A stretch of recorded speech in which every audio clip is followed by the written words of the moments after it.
Gremlins. We'll get to that in just a couple of minutes, unless we're not, because we're gonna get to it right now. But as videos, not it's a bad job by me. I'm off my game. Okay, so if you guys don't know why I said Gremlins, it's because I've been trying to. It's currently 9:58 p.m. as I'm recording this, and I've been trying to record this episode for you guys for let's see, it's like 30, like 20, 30 minutes. And I record the first one, Gremlins Strike Hard. It's like not letting me do anything in the recording situation. So I like restart. I tried to like start a new recording. Doesn't work. Check for software updates. No software updates. So I'm like, all right, we have a bigger issue here. So I just decided, all right, we're gonna restart my computer and go from there. And it looks like we're doing good, right? It looks like that. I don't know. We'll have to wait and see. If this is just me talking to myself, it's just me talking to myself. Blindside Sports, Emmett Douglas with you guys. Episode 21 of the podcast. Hope you guys are enjoying everything. Get me on Twitter at EmmettNoC04. Follow the show Blindside Pod 11 on Twitter, Instagram. I'm at EmmettNoC. You can get the show Blindside Pod 00, or no, Blindside Sports 00. Get me on Twitter. Oh my God. TikTok at Blindside Sports 7. We have a bunch to get to. Now, I want to lead with Black Monday. Coaches getting fired and all that. But I got to lead with Brandon Staley, man. What are you doing? If you guys don't know, Brandon Staley had some horrible play calling. Is that a shocker though? He had some horrible play calling against the Raiders on Sunday night. Like, for example, and this has been a thing all season, right? And it's not just, today or, last week. Brandon Staley, for whatever reason, thinks it's a good idea to go for it all on fourth down. And it's just like, what are you doing, man? Why are you doing it? This one, apparently, he goes for on fourth down on like the 19-yard line and it fails. Holds the Raiders to a field goal, right? They go for it, lose yards. Raiders get the ball back, kick a field goal. So Brandon Staley kind of, if that didn't happen, who knows what happened, right? And then he expected it to be a run, so he called a timeout with like 39 seconds left in the game. And it was just a bunch of dicey stuff. And Brandon Staley was, a lot of heat for it. And look, man, I 100% get this heat. This guy is making some of the worst play calls you could ever make as an NFL head coach. This guy is making some horrible decisions, all right? Horrible decisions. And, you shouldn't be, making these decisions. You shouldn't be going for on 4th and 1 in like the third quarter when it's that close of a game and you're not like, even if you're eligible for 3 points, even if you're not, you just shouldn't be going for it. It's a stupid decision. Bad job by Brandon Staley. The Chargers have the worst luck with head coaches. I don't know why. Obviously, Anthony Lynn,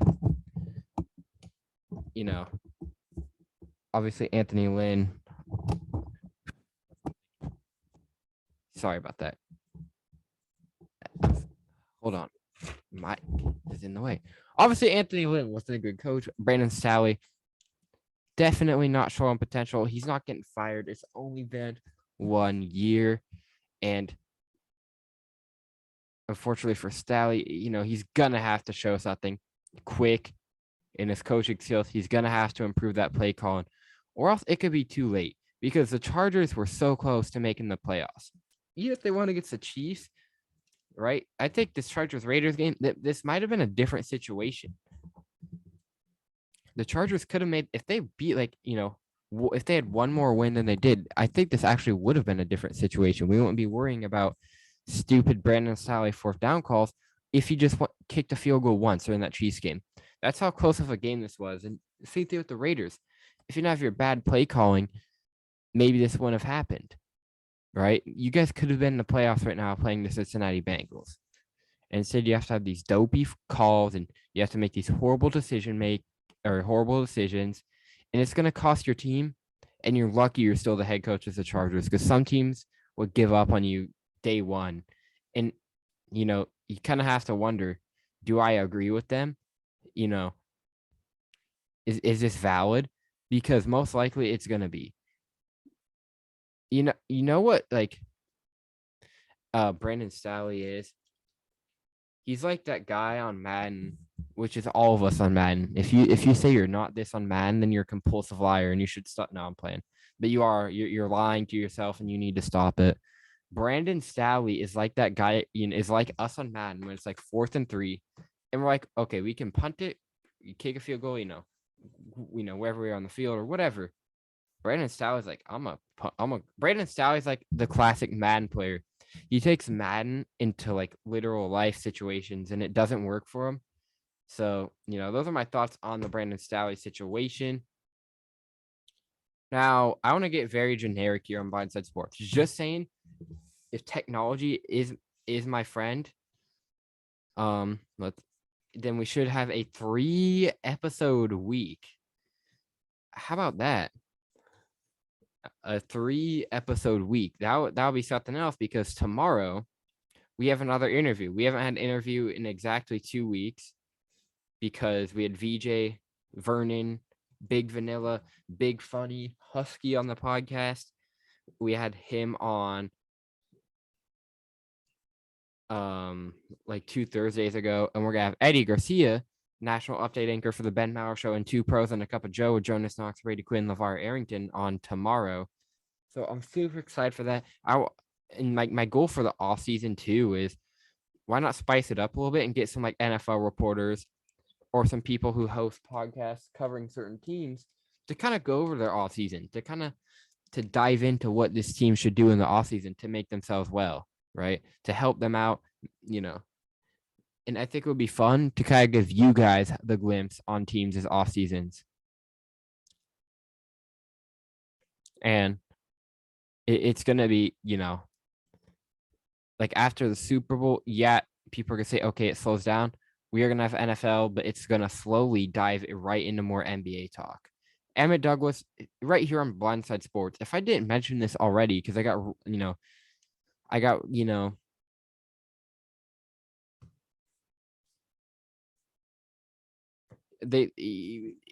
Gremlins are just not helping, right? But this is episode 21, by the way. The next story I want to get to is,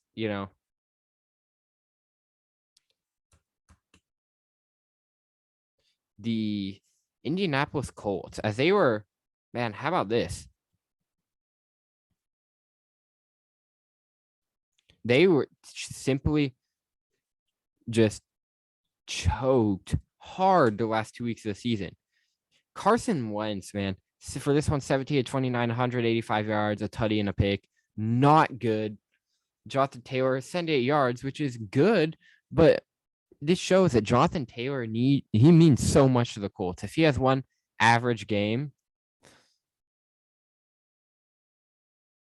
right? If you have one average game, then it's going to cost him, right?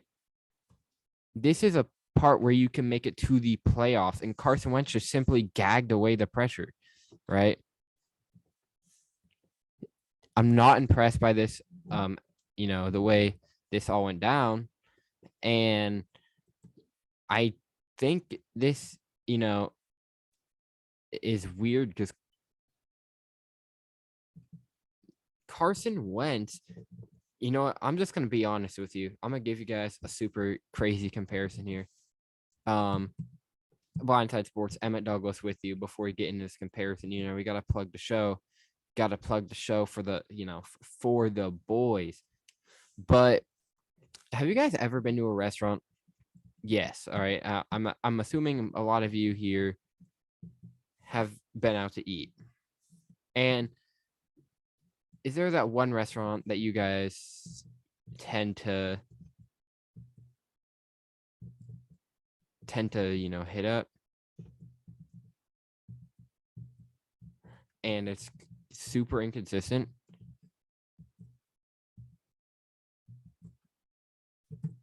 Because that is Carson Wentz. There's times where he's like, wow, that's impressive. Like, that's some good stuff, man. Isn't there some times where like, holy crap, what have we gotten ourselves? Like,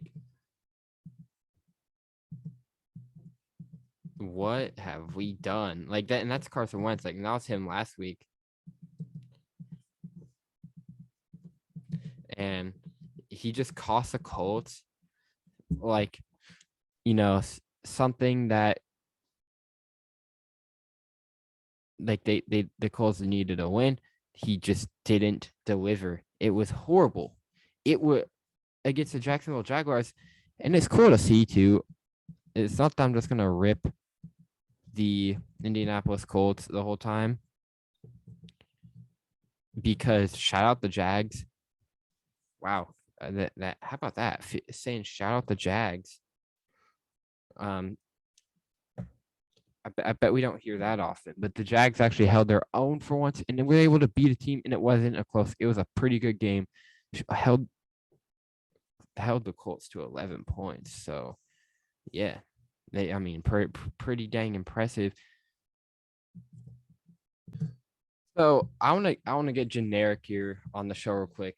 I want to dive into something that I think, we did the surprises, disappointments, and I told you so as a VJ a couple episodes ago. I want to do my best or my least favorite and my favorite moments from this regular season, right? This could be anything. If you guys have these, get me on Twitter and share them, and maybe I'll read them in the playoff episode. They should be up, Wednesday night. So if you guys are listening and you want to have something in, make sure to tweet me before Friday night. I'll probably tweet something out, and then we can get some replies, see what happens. My favorite moments of this season, or best moments, best and worst, if you will. My first one would probably have to be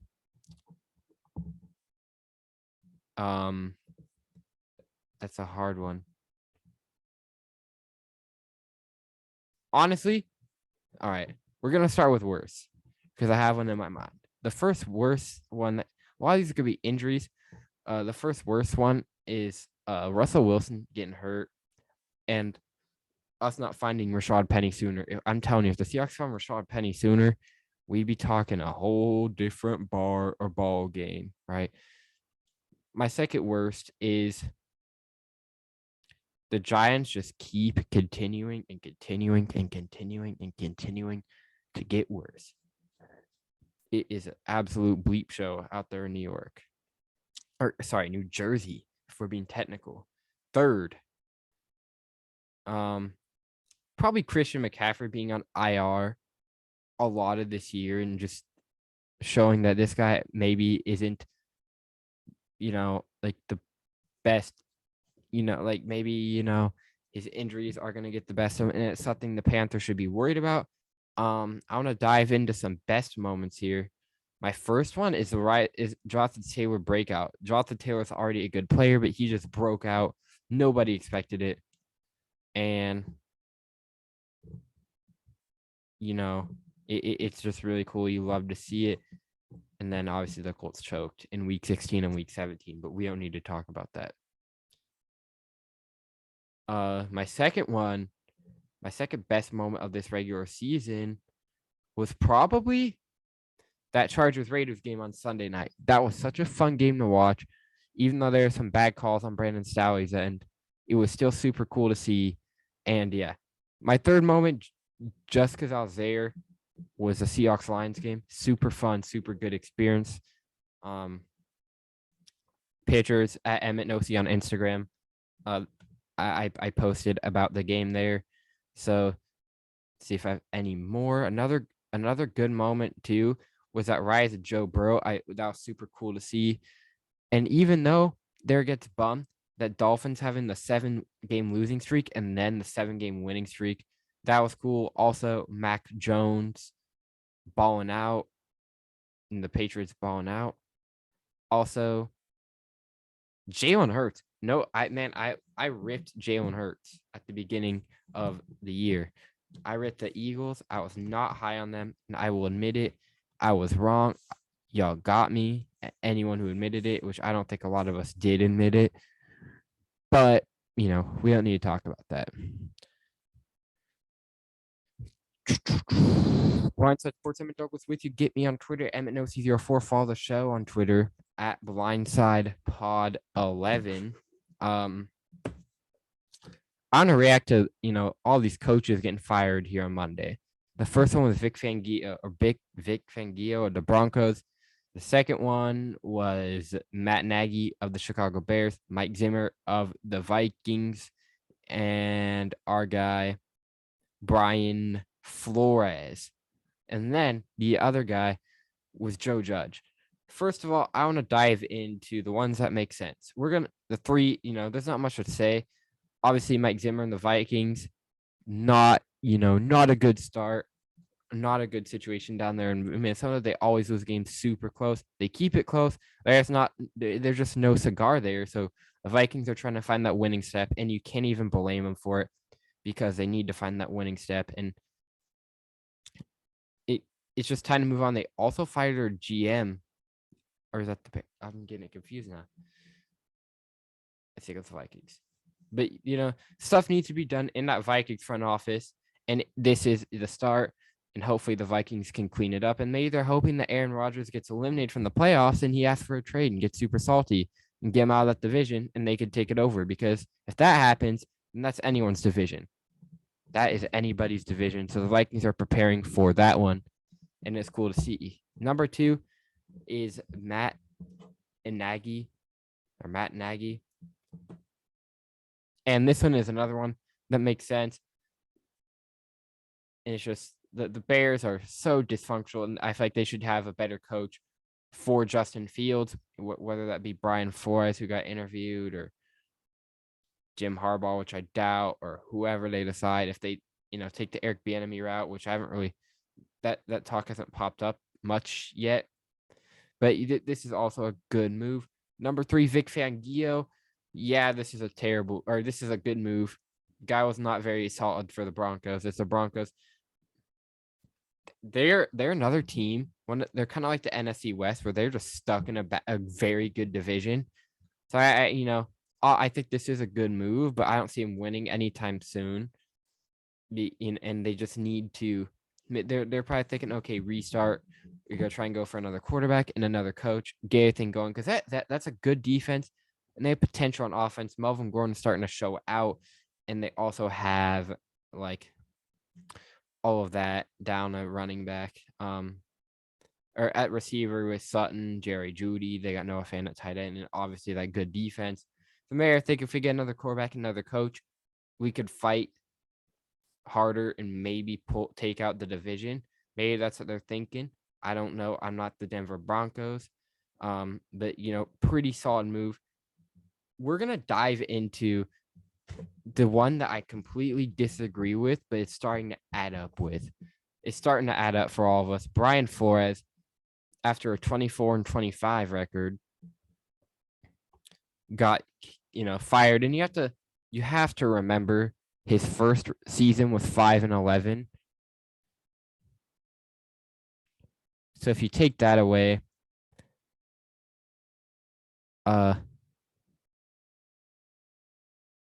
he went 4. Let's take away 5 wins.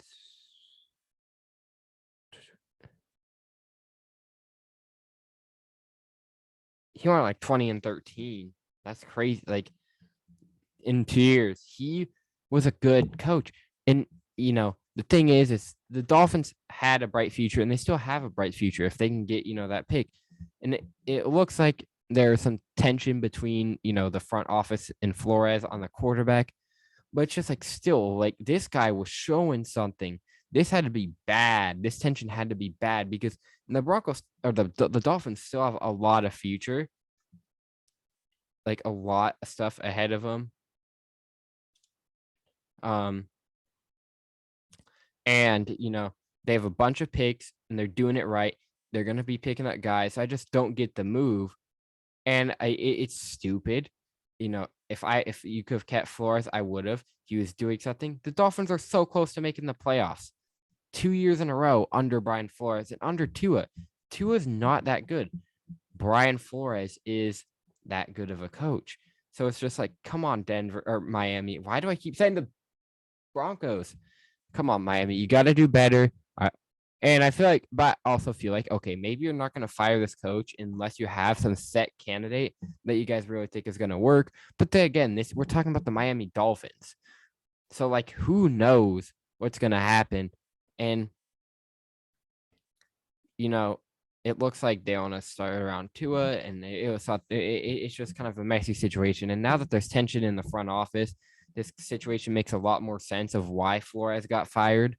And, you hate to see it, but it's just the reality of what happened. And, I definitely think for Flores, it's not he was a bad coach at all. He's going to get a job somewhere else. It's just a matter of where, when. And it looks like the Bears are going to interview him, which is going to be cool to see him work with Justin Fields, get his career back on page. I'm looking forward to it, but nothing for the best for my guy, Brian Flores. Blindside Sports, Emmett Douglas with you. Get me on Twitter, EmmettNoC04. Follow the show, Blindside Pod 11, as I drop that on the ground. Now, the New York dumpster giants, as we're going to call them, the New York diaper giants, diaper fire giants, they decided to fire Joe Judge. Round of applause for the Giants. Yeah. As they decide to move on from him. And the owner, this is how you know it's bad, when your owner goes on and says, yeah, this was so bad, it got worse every month, and it said it is going downhill. This is the worst it's been in years. This is a good move for the Giants. And it's starting to seem like the Giants just can't do anything right. It looks like they're starting to be in sights for a rebuild, and their GM Dave Gettleman quits, or he retires. My bad job by me. And now they decide to move on from Judge, and it's the right move. And here's something crazy. There is no Bill Belichick assistants left in the NFL. Obviously, Flores is going to get a job soon. But if we go over them, Josh McDaniels, not good. Matt Patricia, biggest flop of all time. Not really, but pretty close. Bill O'Brien, he's down at Alabama. Guy was solid for the Texans, but not enough. He was starting to do some super weird stuff, and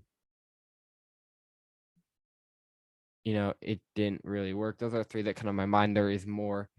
I really like the one who is, obviously the superstar of the show is Nick Saban, as he's out coaching at Alabama, beasting out, doing his thing. That's really the one that, is there and still doing his thing.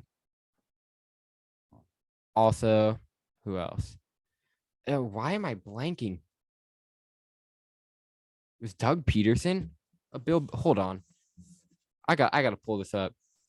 Yeah, so they're the same guy, like, I did get most of the recent guys right. They're talking about like Eric Mangini and, other guys like that. And obviously, like I said, Nick Saban is the best one. So, yeah, you have to wonder, does this Bill Belichick coaching tree really work? Statistically not, but, to be fair for Joe Judge, that the Giants are probably one of the biggest dumpster fires in the NFL. And it is partially his fault. I get that. But even before that, for the past like 5 years, they were still a diaper fire, and there's still like a lot to be done for the New York Giants. So, good job by Giants. I mean, they get to move on, get a new direction for the, new direction, new path, if you will, for that team. So, it's cool to see, right? Not really cool. So you don't like people lose their job, but, stuff has to be done. It's a business move. Emmett Douglas right here on Blindside Sports. Hope you guys are having a good Wednesday. 3-episode week this week. Tonight's Wednesday. This will be up late Wednesday night. We'll be obviously this is like the week 18 stuff. And also this, tomorrow is going to be our interview with Eddie Garcia, like we said. So it's like there's going to be some sports in there, but it's not going to be like a full like co-host episode. Friday, then we're going to have the NFL Super Wild Card Weekend preview, and I'm super excited for that one. I hope you guys are as well. How about the 49ers, man? They really showed some juice against the Rams. They kept it. The first half was horrible. It was like, oh wow, looks like the Rams are gonna win. All this, and the Niners are able to come back, and it was another decent Matthew Stafford game, and Jimmy G had the better game. We obviously learned Deebo Samuel's a freak athlete, right? We obviously that's what happened, and he balled out. Matthew Stafford had another game. We're gonna pull those stats up in a minute, and this is where the lack of interception or the lack of good play from Matthew Stafford could come back and bite the Rams. They threw 239 passing yards, I believe, 3 touchdowns or 3 tutties, 2 picks. Not the best of games, and one of the picks was super late in the game, and it definitely cost the Rams that win over the Niners. And we'll have more. I'm trying to save my take for Friday on the Rams because it's going to relate to the wild card. But I'll give you guys a preview. Wouldn't be surprised if Rams got knocked first round. Just kidding. I still picked them to go Super Bowl, but we're gonna say that we'll save it for later because I don't want to be that guy who like changes my takes every 2 weeks, even though we all do. The next thing that I want to talk about is how about the Cardinals, man, losing to the Seahawks? Like the Seahawks actually had a good game, and tell me this. Why did Rashad Penny just now, like obviously he was injured, but why couldn't we have this like 3 years ago when he got drafted? Why does this have to be now? I know it's just me being a salty Seahawks fan and whatever. I don't care. Shut up. I know the hate comments are coming, but man, if only we had Rashad Penny earlier, this would be way different. Way different, I tell you. And it's just like, wow. The Steelers and Ravens. What a crapshoot that was. What a crapshoot of a game. I was just like, wow. What a horrible game. And I don't remember who gets the Steelers exactly, but they're lucky. That's all we're going to say. The Steelers are lucky. Whoever gets them, maybe the Ravens are just like, all right, we just want Big Ben to make the playoffs. It's going to be a courtesy situation. I don't know what that was. That was not a good game, though. Blindside Sports, Emmett Douglas with you.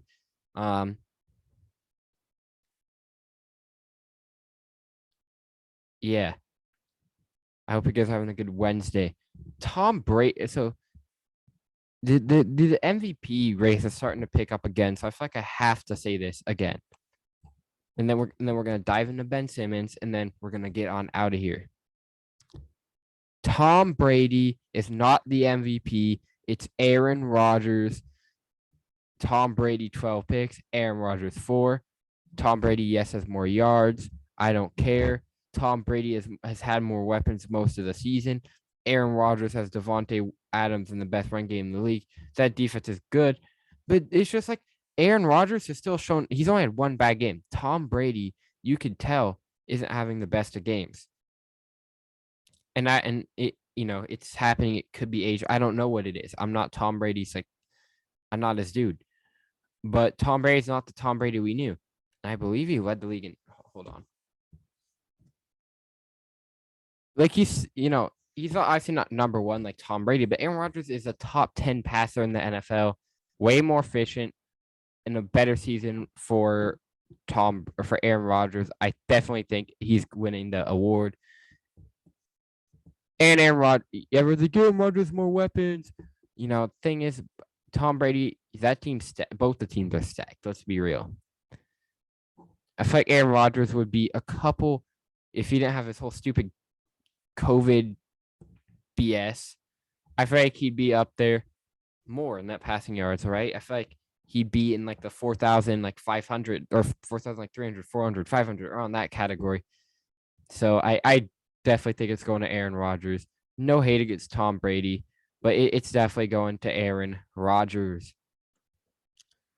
Now there's, we haven't been talking as much NBA because obviously we're in the heart of the NFL, but Ben Simmons, the 76ers spoke to Clutch Points, Rich Paul, Ben Simmons' agent, and they're not coming close on an agreement.